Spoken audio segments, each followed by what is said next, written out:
It is what, May 20th, 2020. I think this is something like the 70th show that we've done here. So welcome to show number 70 or whatever it is. The most important thing that we're doing right now is we are day drinking, we're having fun, we're taking the edge off. That's what it's all about. So welcome everybody in Facebook Live to Day Drinking with Wes Hagen on this beautiful, beautiful day, 71 degrees here in the Santa Maria Valley, Santa Barbara County. I was able today, as I would probably mention as we start the show at 5 o'clock as well over on Instagram, is that I had, and Michaela, it's so nice to have you here. Michael, very nice to have you. And I actually drove down. Don, what's up, bud? Drove down to Santa Barbara today. So put on my new mask, put on a hat.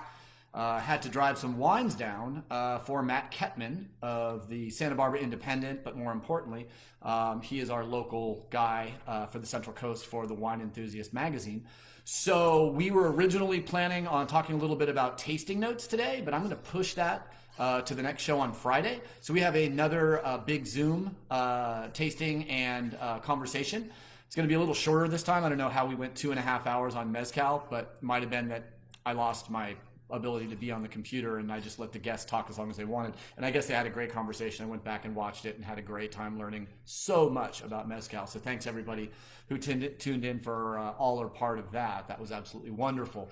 And Josh, so lovely to have you here. And Nick, welcome. Guess what I already have open? I got the last Profacci. I don't know. I don't speak Italian. Otherwise, I would say the last Profacci because I'm sure it would sound like an ultima, probably very similar to Spanish. I could ask my friend Mark McPhillips and or his wife Cheryl, who speaks beautiful Italian, when they come on later. So we do have this beautiful bottle of Profacci Meritage.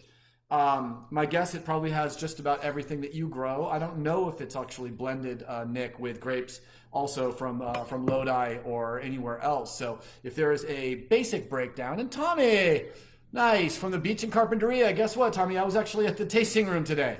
Saw some folks down there. It was a little bundle of energy and people wearing masks and talking about reopening and all that wonderful stuff. And Jim, welcome. So glad that you're here. So I got in a car, managed, after I filled my tank with gas for the first time in I think 15 weeks, gas here in Santa Barbara is still $3.19 a gallon, which to me seems, I get it, no one wants it.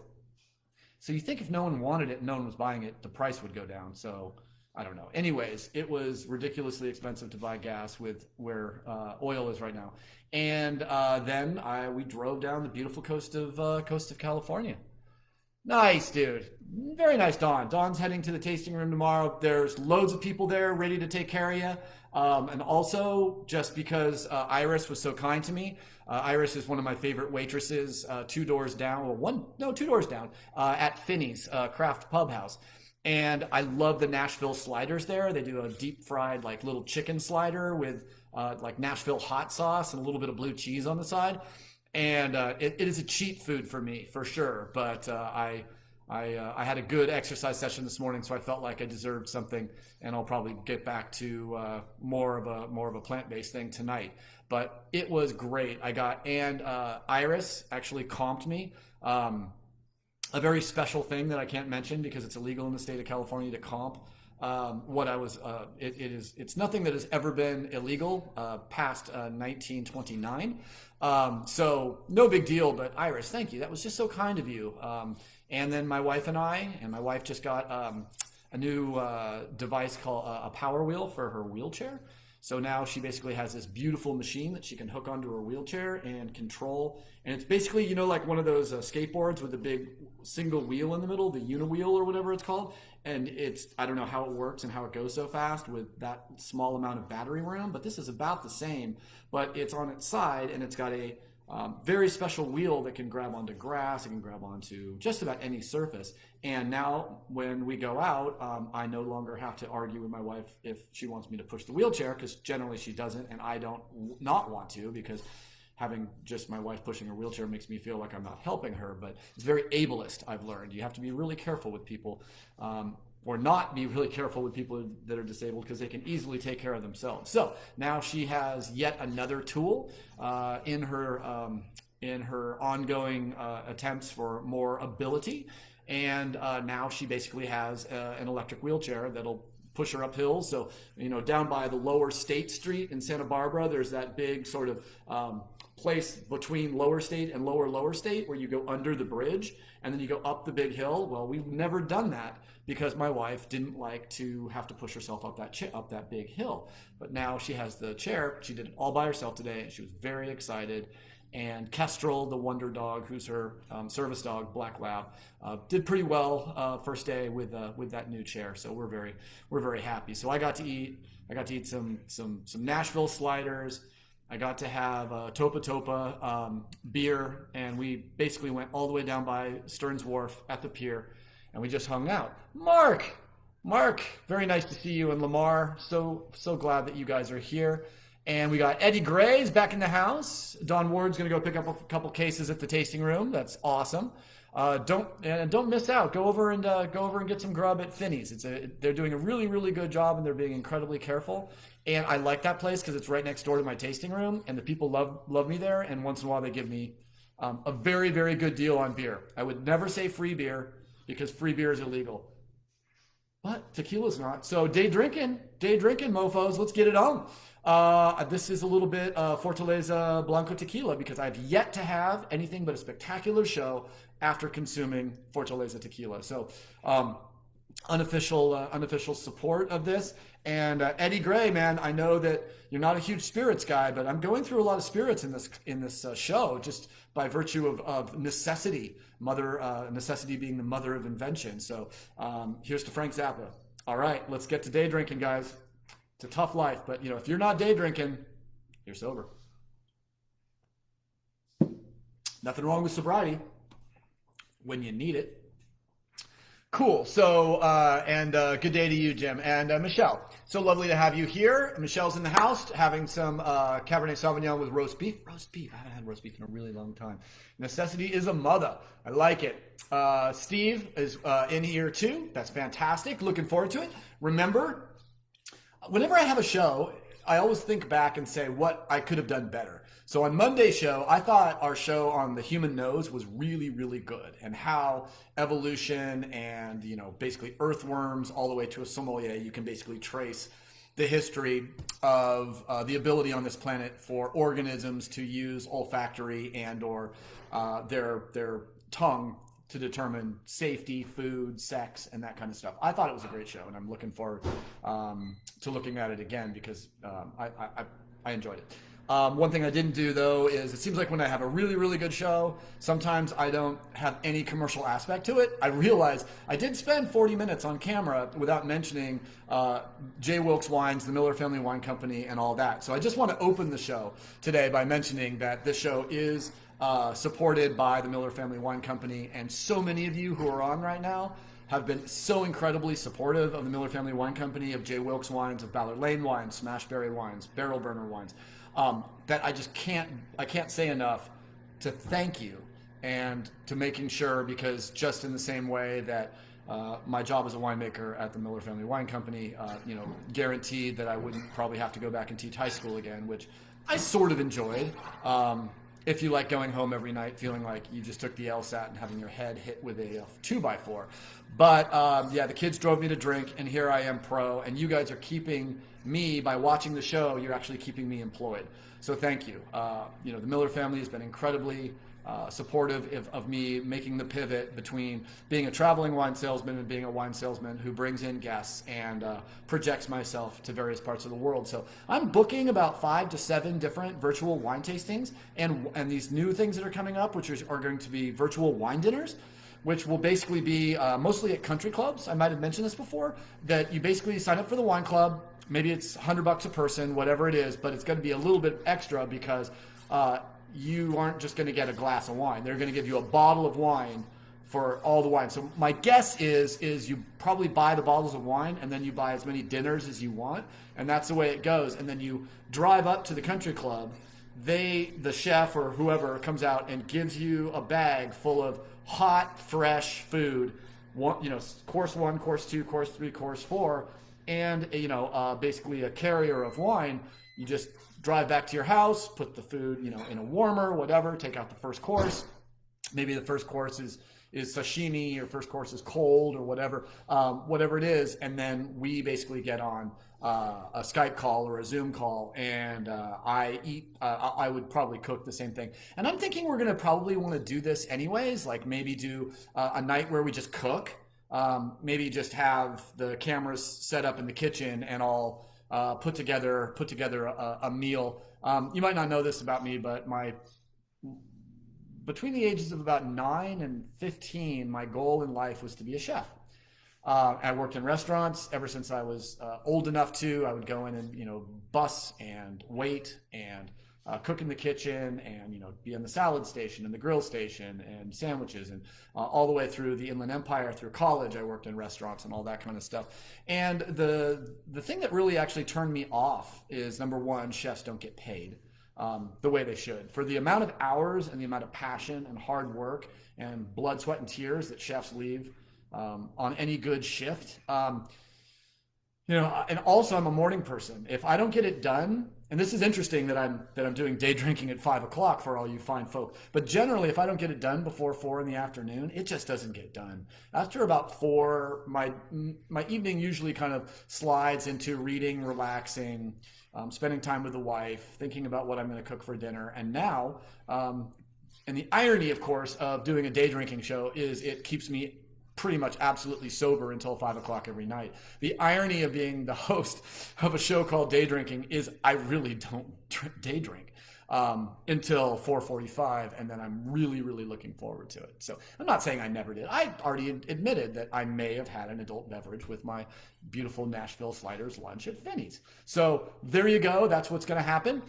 We've got a couple minutes that I wanted to take a little time with Nick's wine. So this is the last of the Profaci wines, as far as I can tell, that Nick Profaci sent me from beautiful Gardner, New York. And I really do appreciate it. And I will say that as long as it's drinkable and it doesn't have methanol in it, if you send me booze, I will drink it and talk to you a little bit about it on camera. So let's, and Nick, if you want to maybe type real quick, maybe the varietals that are in this bad boy, I'd love to know that. William Sellium, Drake Vineyard, Blanc de Blanc. I didn't even know, Karen, I didn't even know that, that William Sellium made bubbles. That's pretty exciting. And Eddie, as I was saying, if you don't like the spirits, man, I'm always happy to trade you some wine for some of that silver tequila or whatever the hell you have, because everything, whether it's aguardiente or whether it's mezcal, tequila, gin, whatever you give me is always delicious. So I appreciate that. Love it. And Don Ward's getting his Costa Brown Russian River 2006 on. That should be in a beautiful place. Wow, 2006. When did 2006 become 14 years ago? That was a long time ago. So let's stick our nose in this beautiful Profaci Meritage. Now, if this was a commercial wine and you use the word Meritage on the label, you would have to give $1 a case to the Meritage Society in Napa Valley, and that would give you the ability. Meritage is actually a protected Grand Reserve, Super Extra Barrel Reserve. That doesn't mean anything. Extra Special Barrel Reserve can be done in a glass carboy. There's no protection in the American wine business for that. But I will say that the term Meritage is a protected term in American wine for commercial wines. So I'm guessing this is not Cabernet Sauvignon, Cabernet Franc, Merlot, Petit Syrah, and Malbec. I believe Claret is actually able to be put in a Bordeaux blend or a Meritage as well. And for some reason, they've decided that Meritage rhymes with heritage, because I used to say Meritage all the same time, but no, it's cool. Excellent. All right, it looks like it's just about that time, so I'm going to bring in the youngins. I'm going to bring in the Instagram people. Are you guys ready? All right, everyone smile. Okay, we're ready. Here we go. And 3, and 2, and 1. We're live on Instagram, guys. Welcome to Day Drinking with Wes Hagen. It's the 20th day of the beautiful month of May. We're in Santa Barbara County, Santa Maria Valley, in my beautiful home. It's been a perfect day here in Santa Barbara County, perfect day in Santa Maria. The winds kind of died a little bit, got up to about 72 degrees. It was about 73 in Santa Barbara today. So I did actually make it out of the house, as I was mentioning to my friends earlier. And I did manage to drive with my wife down to Santa Barbara. She wanted to test a new wheelchair that she's using, and a new device that actually allows her wheelchair to move independently of her having to roll it because she's having some problems with her shoulder. And the device works absolutely fantastically. It makes a manual wheelchair kind of into an electric wheelchair, and it is faster than I can walk, which is really cool. She kept it to 60 to 70% today to get around Santa Barbara to check things out. Went to Finney's Craft House, got some delicious Nashville sliders.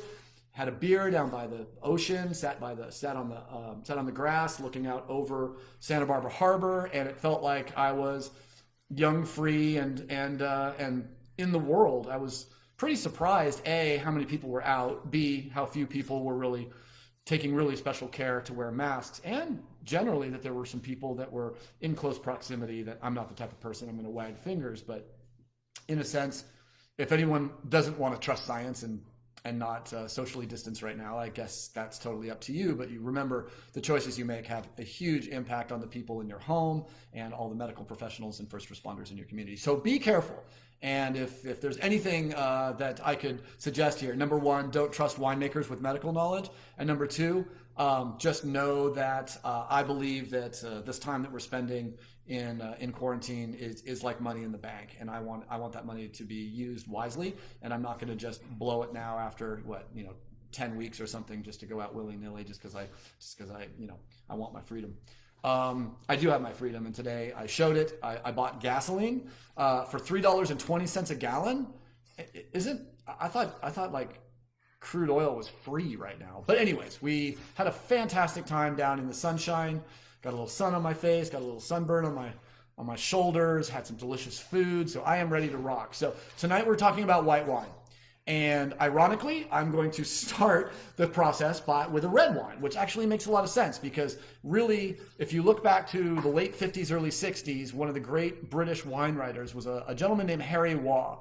And Harry Waugh said something that I've said before on this program. He said, the first responsibility of any great wine is to be red, and its second responsibility is to be Burgundy. Okay, so we know where he was. He was a lover of Burgundy, and who wouldn't be? If you have the opportunity and the pocketbook to drink great Burgundy all the time, you are going to be drinking some of the greatest wines in the world. But I will argue, as part of this conversation today, that the greatest wine that they grow in Burgundy is not Pinot Noir. It is a white wine on a little hill called Le Montrachet.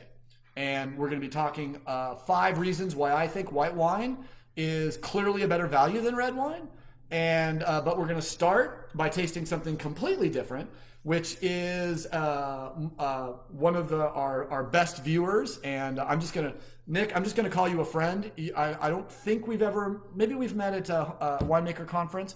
But I'm just saying that he's been making these beautiful wines out of Gardner, New York, and he sent me 5 or 6 different ones. And at the beginning, over on Facebook at 4:45, we get on and have a little, a shoot in the breeze session. And anyone who sends me any alcohol, I will drink it on camera and tell you exactly what I think. And I will say Nick's wines out of Gardner, New York, from the Profaci label, are ready to go commercial. These wines are absolutely delicious. Also, Nick, I was drinking your rosé last night. I decanted it, and I got rid of all the slight reductive edge to it.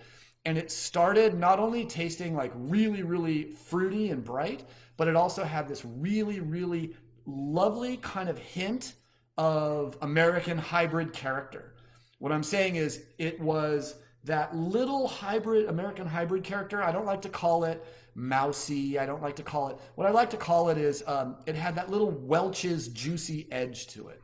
And it had some wonderful acidity. So I was very happy to drink it. So after I taste this wine, we give it a minute to throw some information right back to Gardner, New York, where some delicious red wines are being made. I'm going to argue these are probably the best wines being produced in Gardner, New York, because I don't know enough about Gardner, New York. Gardiner. I'm going to have to visit. It sounds like a lovely place. Although you'd think Gardner, New York would be in Jersey, right? I thought that was the Garden State. Did you steal Gardner, New York back from the Garden State? That wasn't very nice, but I'm sure it's a beautiful place to be. Welch's is Concord. Yes, Concord grapes, absolutely. And we've got a bunch of folks coming in I just want to welcome. I know that I probably welcomed Jim in already, and Phil's in the house, and Nick and James, and Ian, thank you for being here. I really appreciate it. And Christy, as long as Christy Marshall's here, we're ready to rock. Dead Lioness is in the house and the Wine Militia's in the house as far as garage keepers. That's fantastic. And Dead Lioness, I actually did some research. If you Google Dead Lioness Hebrew poetry, nothing comes up. So I'm still fascinated. It seems though from your Facebook page, I did try to did a little cyber stalking, very safe cyber stalking, but we seem to love a lot of the same things. I mean, we love cosmos, we love Neil deGrasse Tyson, we love cosmology, we love philosophy, we love to drink wine, we love mushrooms, we love food, we love DC. You're in Arlington, Virginia, always basically where I stay and do a lot of events when I actually go out to the DC and Arlington area all the way down to Virginia Beach, where I might actually still be going to the Chesapeake Bay Wine Festival, which is an absolute kick in the pants, man. That is some good, fun stuff. I don't know if I've ever had more fun at a wine festival as a vendor than in Virginia Beach, so I absolutely love it. All right. Wow, gas down in LA is only $2.59 a gallon. That's an absolute bargain. And I know, to be honest, LA just shifted over to summer gas because we have different formulations of the gas. So, you know, formulation, I get it. It's a little more expensive. We can't get the gas from anywhere. We have to get it from places that make the California summer blend. So, you know, again, if you want to talk smack about California, here's my response. Yes, California has high taxes. Yes, California is expensive, but so is a Ferrari. And if you want a Ferrari, you're going to have to work your ass off, and you're going to have to really, really push in life. If you want to live in California, you're going to have to work. You're going to have to definitely put yourself out there, especially if you're moving here and you've never been here or have family or support. So I say California and Ferraris are very similar. High price to get behind the wheel, but once you're there, the ride and what you see out the windshield, it's pretty incredible. So I'm almost fourth generation California, third and a half generation. So I feel very strongly about this, not only California wine, but everything else. And I just can't get my mouth wrapped around this wine yet. And it's not because you really buy good oak, Nick. You know, I mean, all these wines really have that nice, bright sort of cherry and berry character all wrapped up in this really big, nice hug of medium plus to slightly heavy toasted French oak. And I don't know if you're making these in 55-gallon barrels, but if you're not, you're really putting the oak in very, very successfully, because in the nose, I think the oak for a home wine, especially if it has a little bit of, I don't mind putting a little extra oak in a wine that has red hybrid grapes. Why? Because I think it's going to take a little of that sort of Concord edge off. I think it's going to take a little of that kind of foxy kind of edge off of of a wine and make it taste a little more European. I always say, man, if a California wine is absolutely badass, why give it a French accent for legitimacy?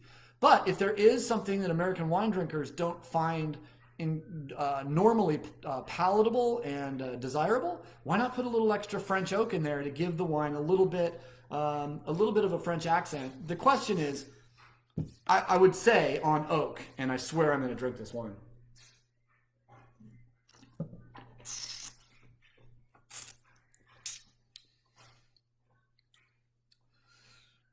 Beautiful attack. The acidity seems pretty elevated for a red wine if it was on the West Coast. It has a mouth-watering juiciness to it. It also has almost like a slight ferrous minerality to it, in the sense that it tastes a little bit, a hint metallic. And I don't think it's a problem with the wine. I think it's part of its structure and part of its verve and part of its liveliness is this character. Tannins are pretty light. I would have expected a little more richness in the palate from between the nose and the mouth. This is a 2017, so it definitely, I would say, easily 5 to 10 years in this wine, especially with this really beautiful acidity. Nick, the only thing I would say from a production perspective, if you are acidulating this wine, I don't think it needed it. I think perhaps the little bit of ferrous acid, ferrous kind of structure that I'm picking up might be from a slight acidulation. If it's not acidulated, I suspect one or more of the grapes that were used to make this wine might have been picked a little bit early as a result of weather. And as a result, I think the acidity of the grapes were not completely phenolically ripe. If they were all phenolically ripe and you didn't have that, if you had California weather and you were driving the Ferrari, just kidding, I'm being cheeky. Then I think the wine would have a little more richness and a little more length of fruit. It's an incredibly well-made wine. I cannot fault this wine as it's being made. I think it's been put together incredibly beautifully. And at some point, I do want to know what grapes are in it. So, oh, here we go. It was made from all hybrids. Yeah, I like that. So it's 100% hybrids. And you know what? That French accent is spot on. And it makes perfect sense now because of the acidity. Hybrid grapes tend to hold their acidity a little bit better than European vinifera grapes. So that makes perfect sense. Cool. I'm going to go day drinking. God, I love my job. So we're going to drink some white wine. We're going to talk about why I strongly believe that white wine is a better value, and why I'm gonna stand up for white wine as if we're doing forensics, as if we're having a formal debate, basically. And you're out there and you've made some excellent points that red wine is what you like to drink. Red wine is healthier. Red wine is tastier. Red wine makes your brain feel better than white wine. White wine is for beginners. Red wine is for experts. White wine is the foreplay. Red wine is the sex. I've heard it all, right? And actually, the only one of those that I fully agree with is the last one, because I think if you drink red wine on a regular basis without starting with white, it reminds me of that great line from Mrs. Doubtfire, where she defines English foreplay as the man screaming, "Brace yourself." So from that perspective, when people come up to my table sometimes and say, "Oh, I don't do whites, just reds," I'm like, "Oh, you British?" They say, "What? British people don't drink white wine?" I'm like, "Oh no, it's a sex joke from a great movie." And they're like, "No, really? What?" Well, I tell them the joke from Mrs. Doubtfire, and they're like, I'm hoping, like, as they have another 25 wines in the room, at some point something comes on in their minds like, that winemaker was actually making fun of me. And yes, I was. If you don't drink white wine, if you don't drink rosé, if you don't drink sparkling wine, I think you're missing like 75% of all the amazing and delicious white wines in the world. So let's start with that white wine is purely an expression of human genius. Obviously, without human beings, there would be no such thing as white wine. Wait, that's impossible.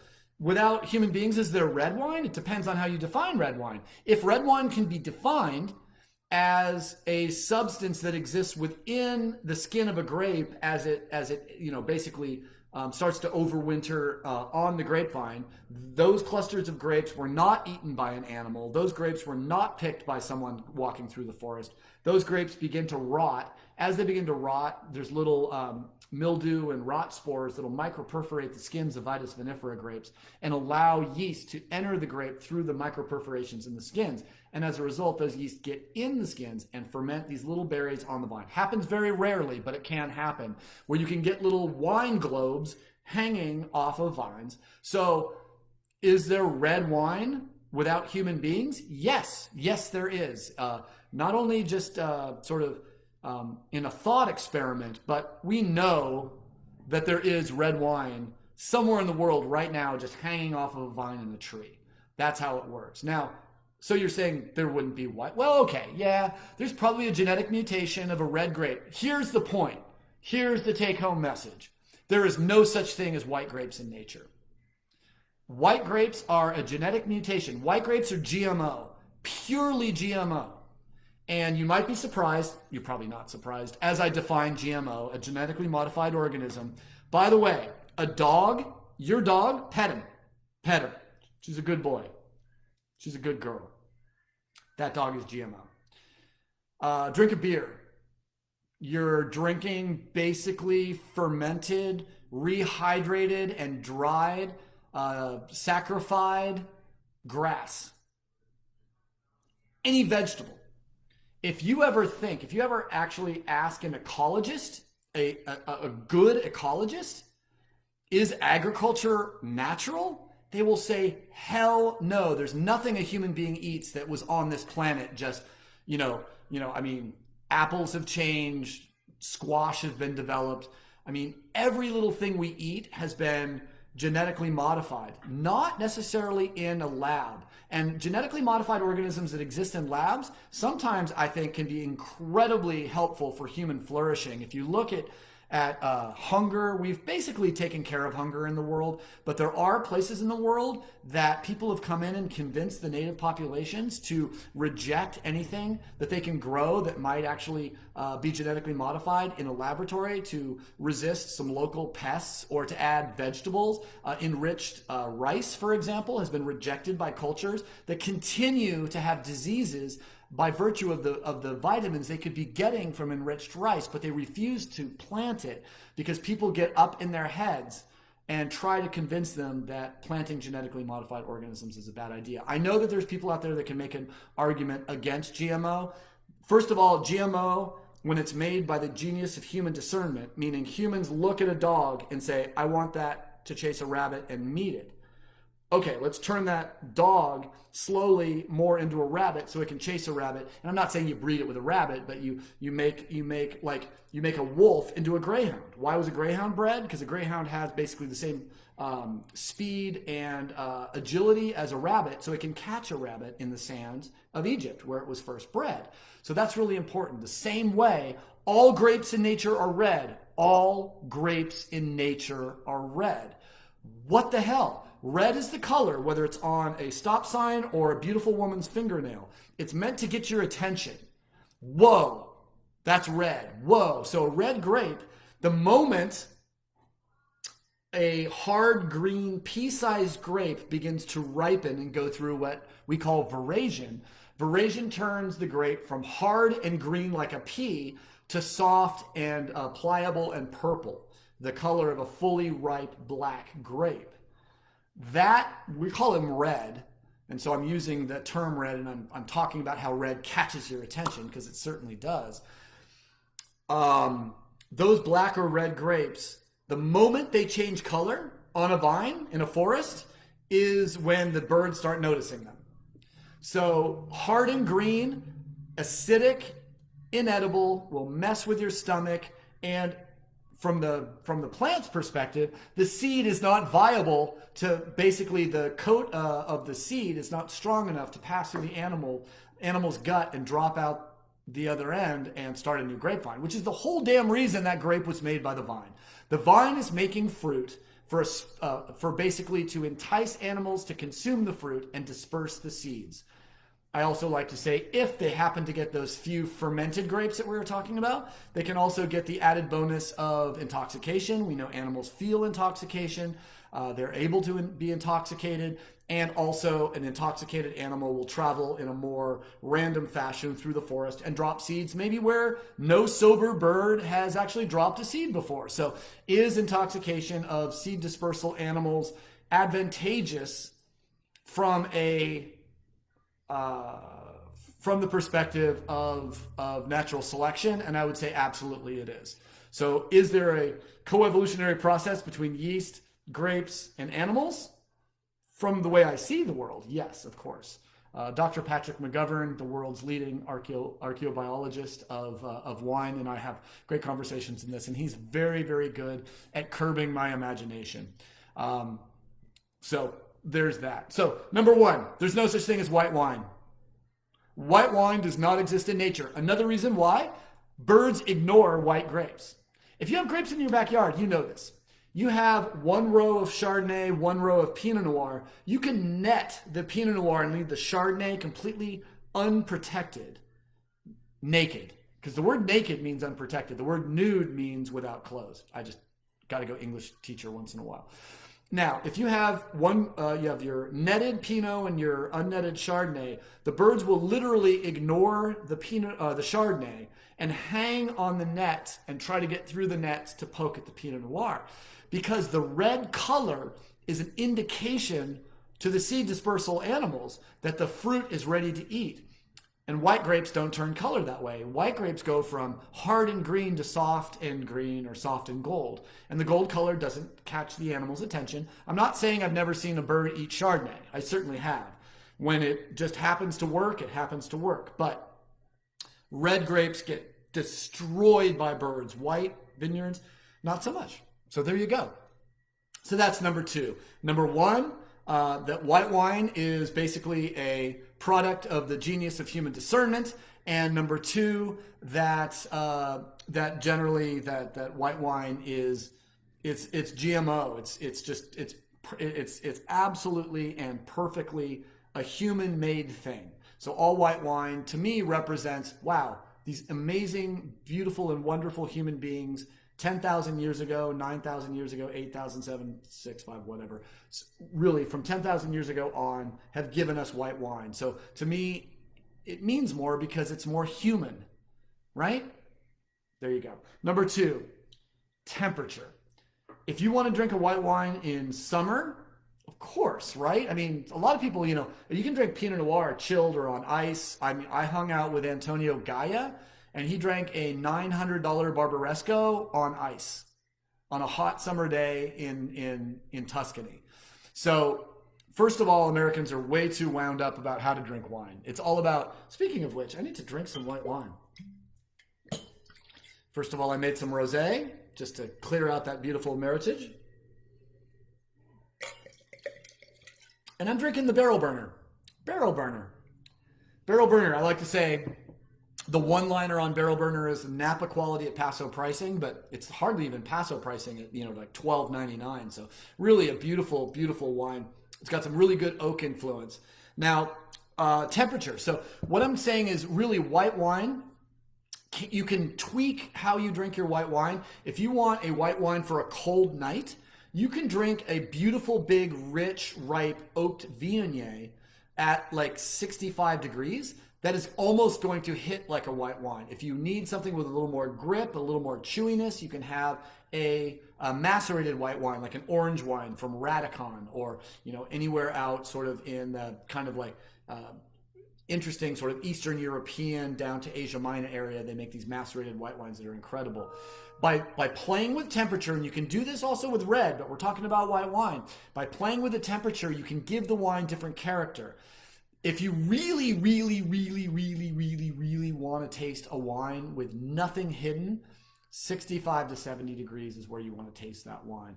If you want to taste a white wine to give it a little more verve, a little more pop, a little more cut in the mouth, you chill it. The colder you make a white wine, the more acidity it's going to show. The warmer you serve a white wine, the less acidity it's going to show. The colder you serve a white wine, the more you're going to miss not only quality, consistency, complexity, but also faults. So if you're drinking kind of a meh Chardonnay, drink it damn cold and you will never know. There is a reason why the worst beers in the world are basically advertised as the coldest beer in town. I would never drink the coldest beer in town. The greatest beers probably in the world are served in European bars, basically at cellar temperature.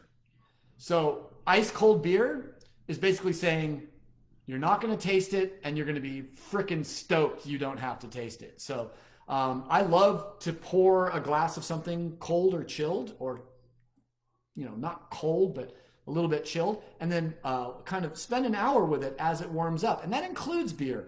Most of the beer I drink, I'll put a big, tall, nice can from Alvarado Street, or a nice big bottle from Russian River, or something from Modest, or something from Fair State, or something wherever I am, from Roughtail in Oklahoma, Boulevard, whatever. And then as I'm drinking the beer, I let it warm up. And by the time I'm finished the beer, I really understand it, because it started cold and refreshing and it ends room temperature with nothing to hide. Cold temperature is like wearing clothes. And as it warms up, you take the clothes off and you get to see the actual form and sort of naked expression of that wine, of that beverage. So play with temperature, because that's really important. Okay, this is the big one. That white wine is more transparent to sight, winemaking, and aging.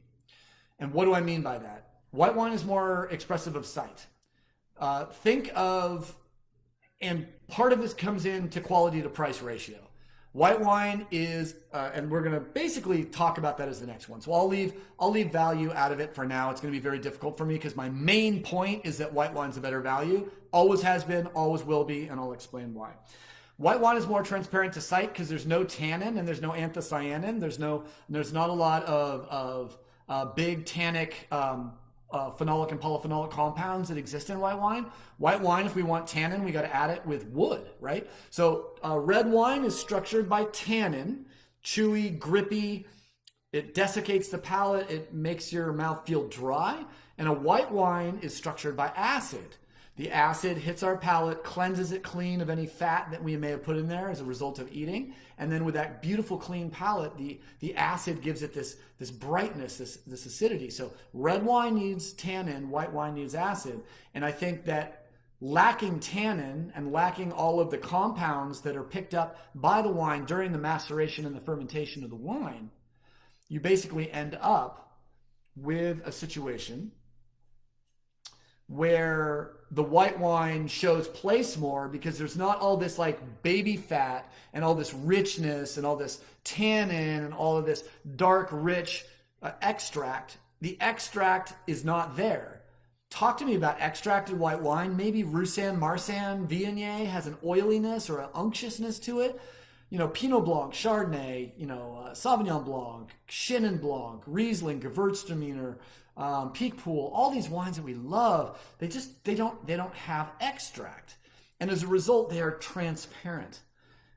The moment you buy them, and I will say, from a winemaking perspective, if you want to understand how winemaking influenced that wine, and not only just the site, but the site, first of all, it's going to show more in the minerality of the wine. It's going to show more in how, but the winemaking is part and parcel of that. Because if you're making white wine in stainless steel, it's going to taste different than if you are making white wine in oak. So white wine in stainless steel is going to generally be a little more lean, a little more linear, a little more sort of digital. There's the acid, there's the fruit. Boom. If you make it in oak, it kind of brings stuff together. It makes it more seamless. It gives it more character. It's going to give it some more tannin. Just the same way, it's the difference between white whiskey and a whiskey that's aged a couple years in a barrel. The barrel whiskey is going to get brown. It's going to get a little more richness. It's going to have some character. In fact, 100% of the character of a whiskey comes from the barrel. Not much is coming from the corn that's used in general to make bourbon.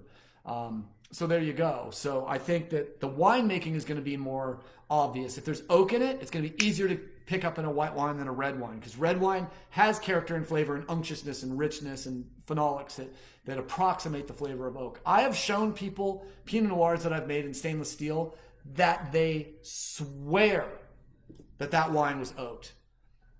No, there's no oak in it whatsoever. Stainless steel or glass, but there's red wine character that reminds us of oak. If there's oak in white wine, we can pretty much figure it out.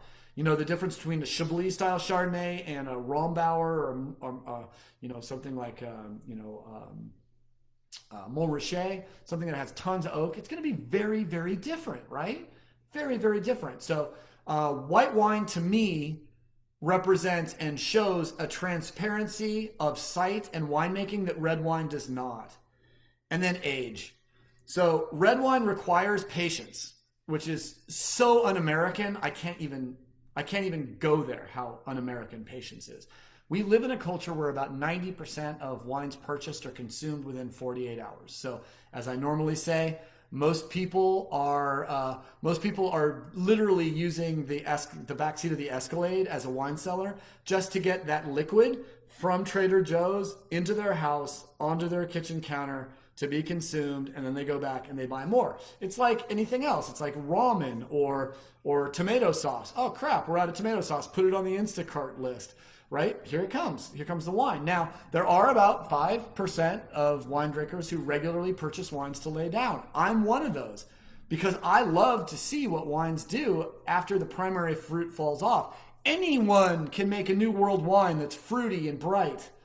Not everyone can make a delicious wine from Gardner, New York, just saying. But if you live in Santa Maria, California, and you're a home winemaker and you get a ton of Pinot Noir and you have just the slightest amount of help from someone, you can make a wine that's not only drinkable, but it's delicious because the quality of the fruit is amazing. And really, it's just the winemaker's job not to screw it up. With white wine, the flavors and the characters that come out in a white wine are there from the very get-go. A red wine needs to lose its baby fat. Again, I don't think white wines have a lot of baby fat. So let's say the complexity of a white wine and a red wine are exactly the same. Let's use Bien Nacido, Chardonnay, and Pinot Noir. Bien Nacido Noir, Pinot Noir is here in complexity. Chardonnay is exactly the same. Then why does it take the red wine, the Pinot Noir at Bien Nacido or the Syrah at Bien Nacido, 5, 7, 10 years to start showing the highest levels of complexity? It's easy. It's easy. The red wine has baby fat that covers up all the complexity. Just the way that baby fat covers up our faces when we're infants. Look at a baby and say, I'm gonna guess exactly what you're gonna look like when you're a senior in high school. Good luck. It's going to be tough. If you're brilliant, like the same way that a master sommelier is brilliant about wine, they can see through the baby fat the same way you could see through maybe the snow in a television to try to see a program. I think that may be Godzilla in there. I think that may be maybe a little dill and a little vanilla in there that you won't normally be able to taste until the baby fat falls off of a red wine. White wine really doesn't have a lot of baby fat, except for the few white wines that I mentioned. Orange wine, Viognier, Marsanne, Roussanne are the ones that I'm going to throw out there. So you've got that lack of baby fat. So because there's a lack of baby fat, the wines are absolutely illuminating. They show the sense of character, place, soil, even though they have fruit. So you're saying they don't have fruit extract? Of course they have fruit. And as the fruit sublimates in white wine, doesn't complexity emerge? Of course it does. But what I'm saying, there's not as much of it at the beginning to get in the way. So I believe white wine to be more transparent to sight, winemaking, and the age of the wine. And that's really important. Not as many people collect white wine.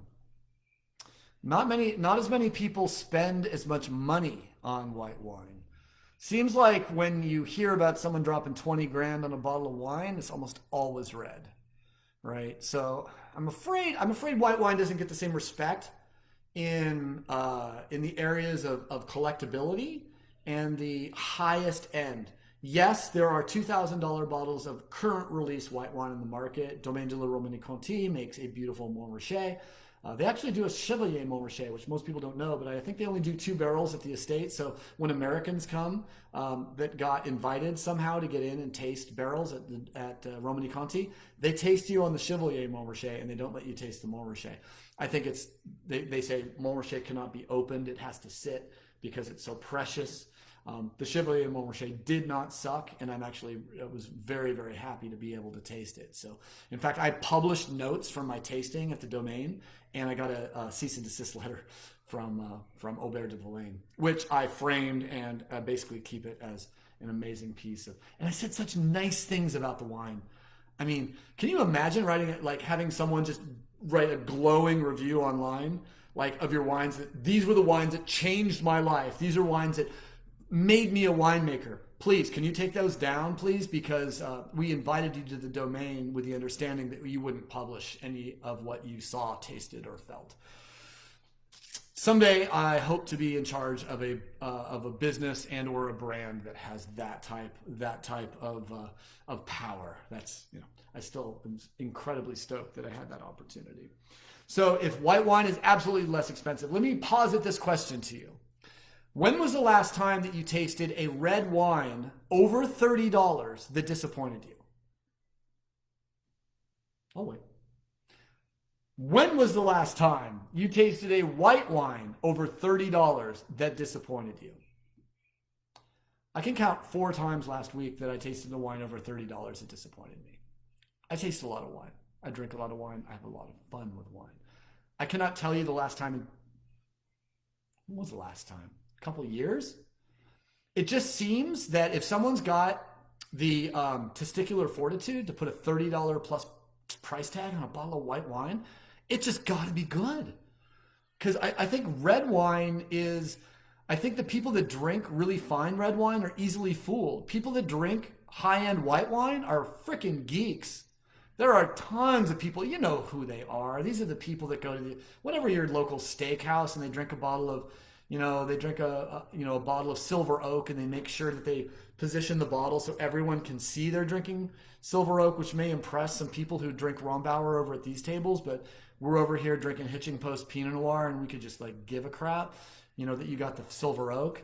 I mean, if it was a super second, if it was, a Chateau Angelou, or if it was Pichon Longueville, I would be over there in a second saying, whoa, I see you have a really special wine. Is there any chance I can get a tiny little taste of that? Because I am that annoying dude who will come up to any table at any restaurant, remember restaurants, and be like, dude, I'm tasting that wine.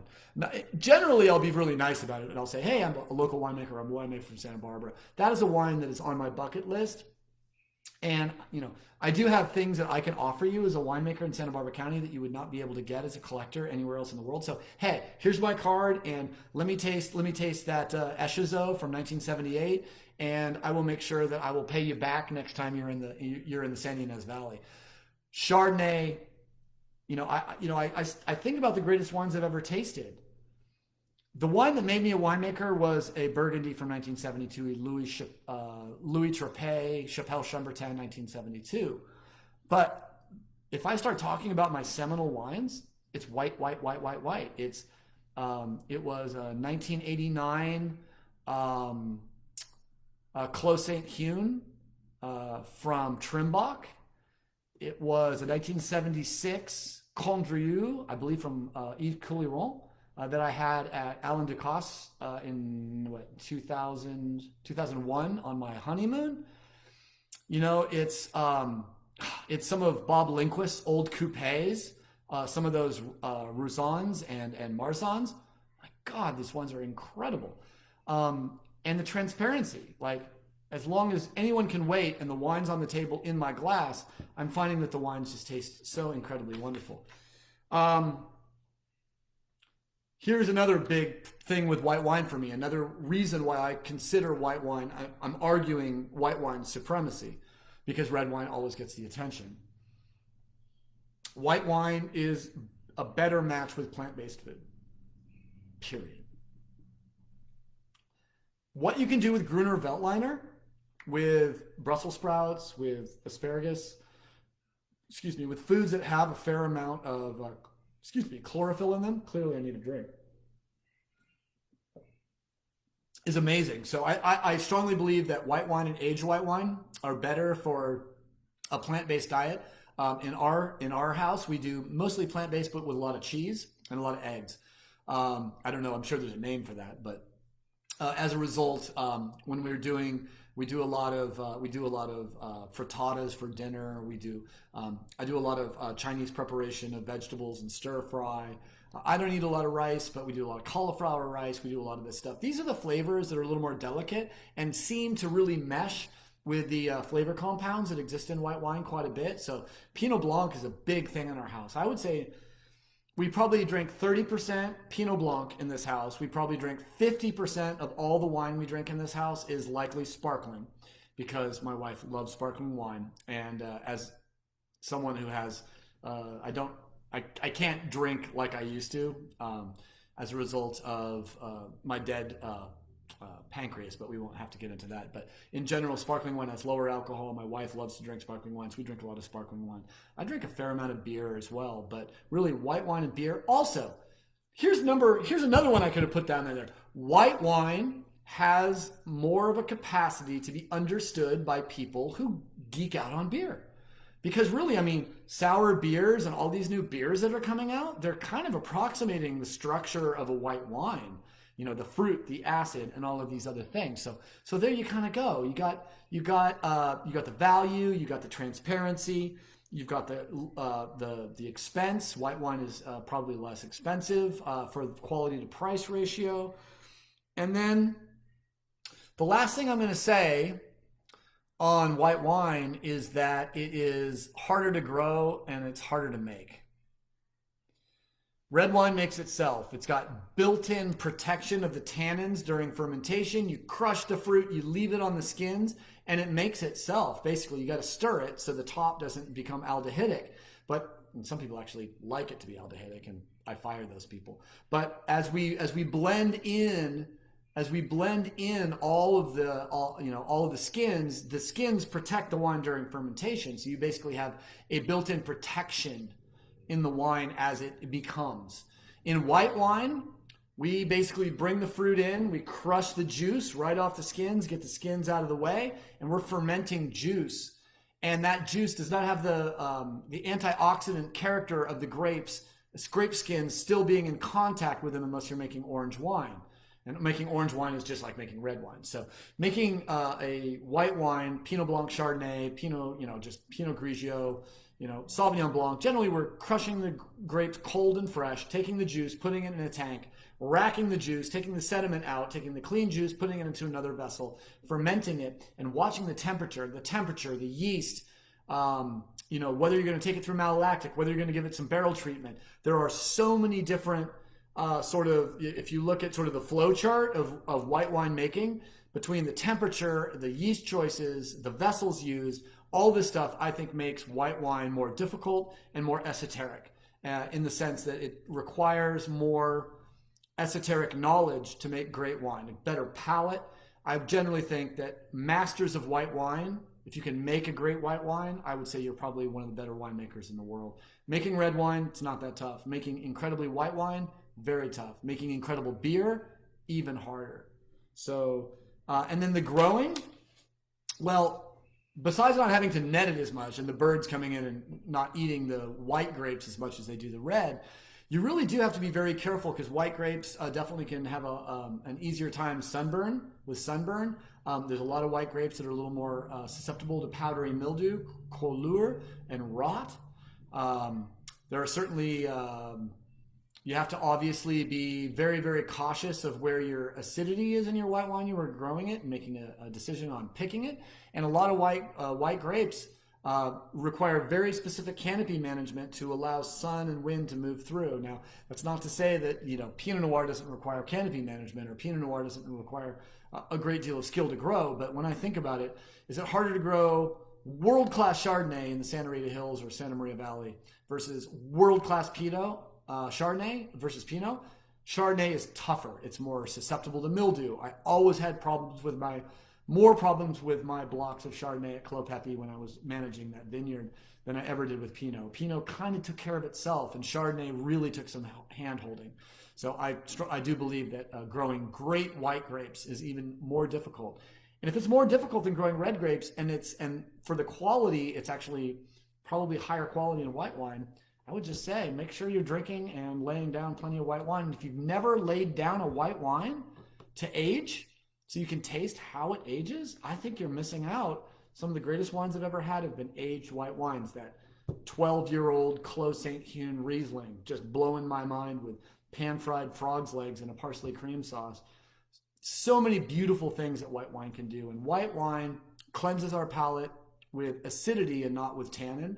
So it doesn't desiccate our palate. It wakens our palate and moistens our palate, which I think is also another benefit.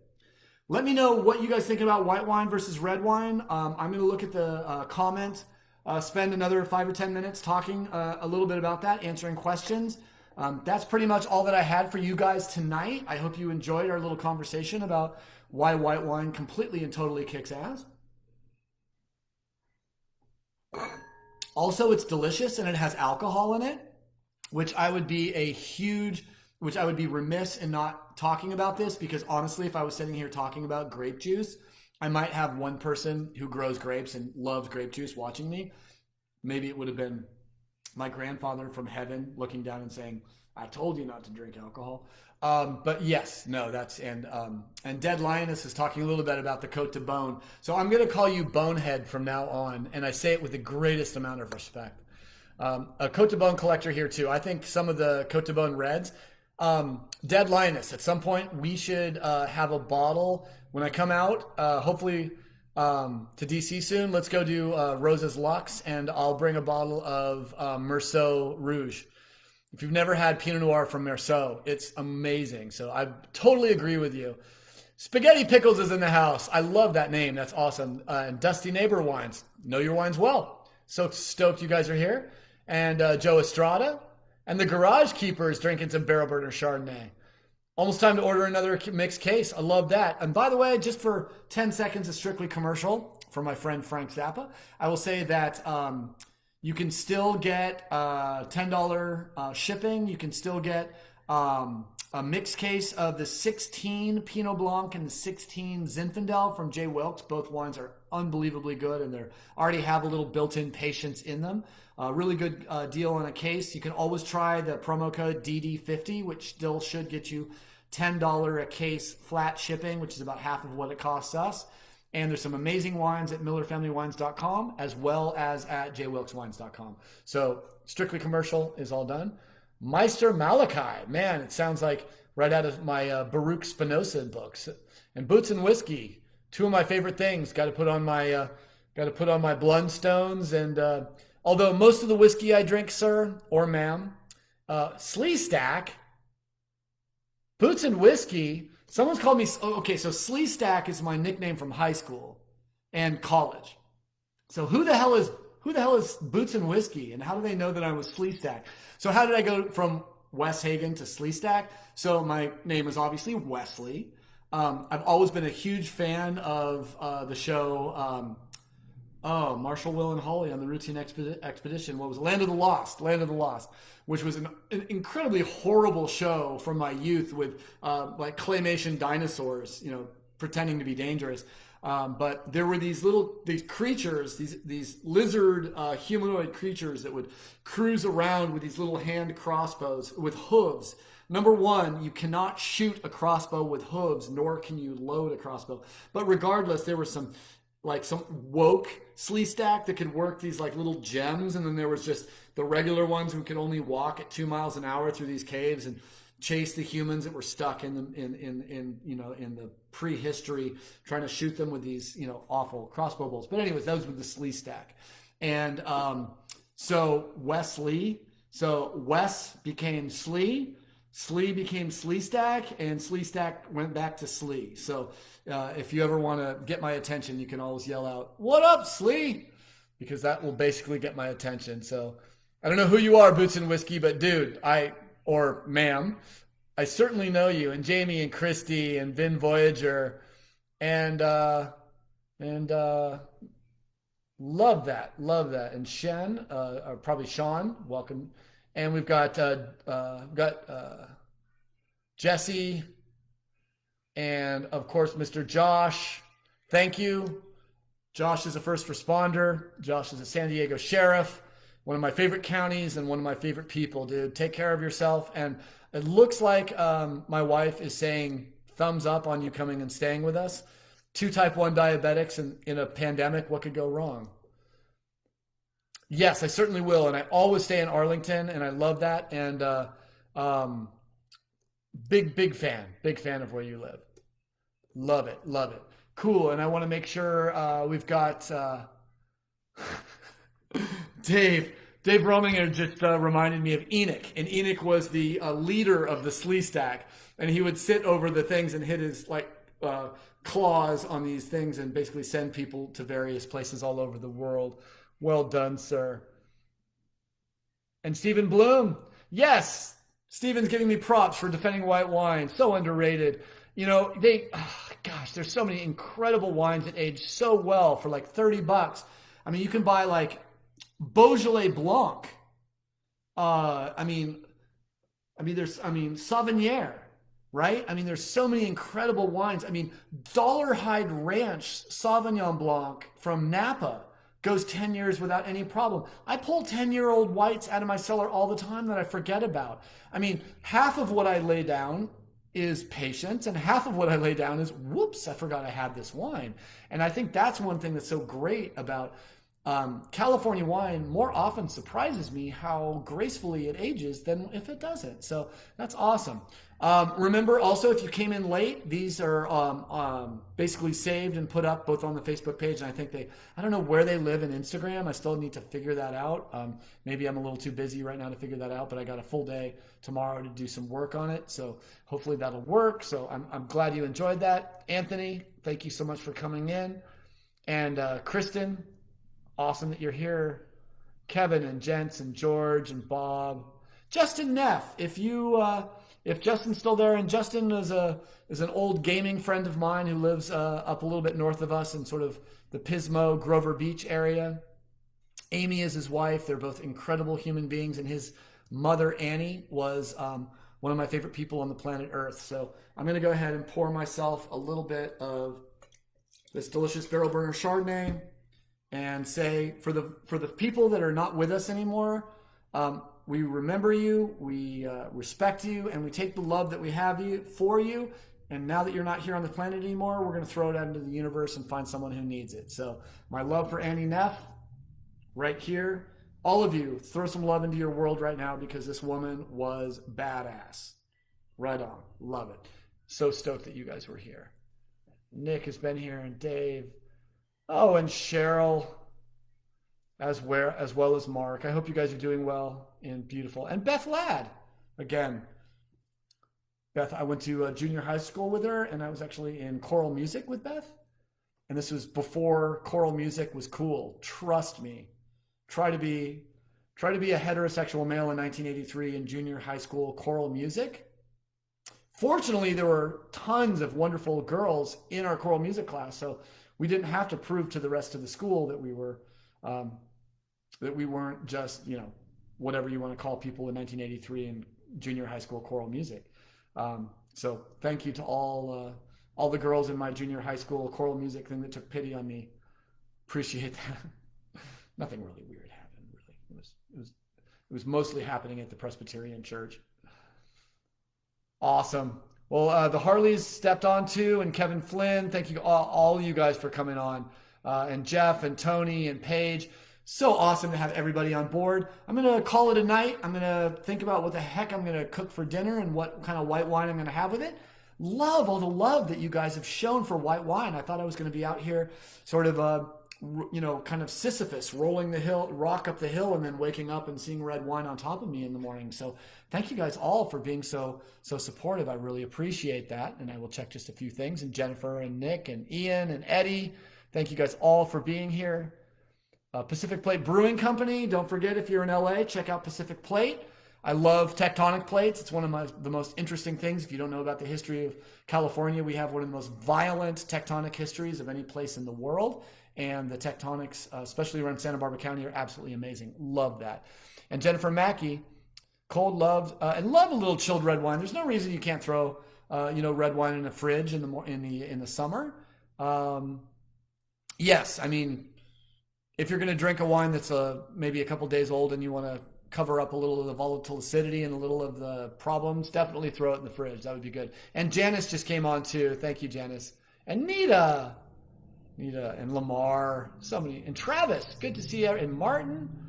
Again, I always feel like I'm on Romper Room, and I'm 51 years old. So if you're anyone near, don't look at me, Instagram. Anyone in my cohort remembers watching the woman on Romper Room saying, and I see Johnny, and I see Billy, and I see Sarah, and I see Jenny, and Robbie, and my brother was Robbie, but they never said Wes. So my brother would always tell me that the woman on Romper Room did not know I exist. And I always felt so bad that I had one of those weird names until I've actually gotten to my age. And now I love the name Wes, because Wes is one of those rare names, and it only exists in people that are like total menches or total douches. There's no such thing as a milquetoast West. If you know a milquetoast West, a West that just kind of rides in the middle, please introduce them to me, because I never met one. About 80% of the Wes's I meet, I'm like, yeah, dude, you deserve the name Wes. And like 20%, I walk away going, I'm gonna have to deal with that at some point in my life. So it's all well and good. Thank you guys so much for being on tonight. I hope you guys enjoy. I hope you guys are drinking some white wine. And yeah. And Josh, you'd be very, very, very happy with the amount of dark beer in my fridge that I can't drink right now. So we'll definitely get that on when you come up next month. And I hope all of you will join in on Friday. Don't forget, Friday we're having Matt Kettman from the Wine Enthusiast magazine. He's going to come on and teach you guys how to write a tasting note. And he's going to tell you whether the 100-point system is bullshit. And I'm going to hold him to that. I'm going to really push on that. So really looking forward to day drinking with you guys on Friday. Remember, when I'm not here, if you're not day drinking, you're sober. Remember to take care of the people in your neighborhood. Remember to take care of the people in your social network, and make sure to take care of people in your family. Think about one person in each one of those circles and reach out to them in the next 24 hours to make sure they know that they're loved, they're cared for, and we're going to get through this. We're going to be happy. We're going to be safe. We're going to be alive. We're going to be taking those breaths like I did down at the beach in Santa Barbara today. Every breath is a miracle. Damn it, we're on a planet spinning 70,000 miles through space, and it feels like we're standing still until we drink too much wine, and then in vino veritas, we begin to spin because we are moving 70,000 miles an hour through space. That was for you, Dead Lioness. That was for you, Michelle. Go cosmology. Go Carl Sagan. Go Neil deGrasse Tyson. Go Tycho Brahe. Right on, guys. Have a great night. Eat something delicious. Drink something you love. And damn it, come back here on Friday at 5 o'clock, and I swear I will put on a hell of a show. Good night, everybody. Have a great night. Thanks again.